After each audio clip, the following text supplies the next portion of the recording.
Hello, আমি একটা নতুন গাছ নিয়ে এলাম। দেখো বন্ধুরা, কে কে দেখেছো এই গাছ? খুব সুন্দর এই গাছটা। এই গাছটার নাম হচ্ছে লজ্জাপতি গাছ। খুবই লজ্জা পায়।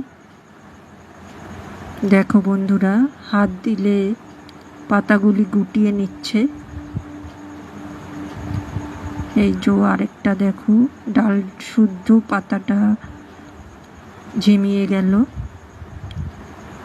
এই দেখো বন্ধুরা, পাতাগুলো পুরো ডাল সমেত ঝিমিয়ে পড়ছে, গুটিয়ে নিচ্ছে পাতাগুলো, এবং পাতাটি যেই ডালের উপরে আছে সেই ডালটাও নিয়ে পড়ছে। দেখেছো বন্ধুরা, কি লজ্জা গাছের। মানুষরা নির্লজ্জ হয়ে যাচ্ছে, আর গাছেদের কত লজ্জা। তো ভিডিওটা কেমন লাগলো জানাবে বন্ধুরা।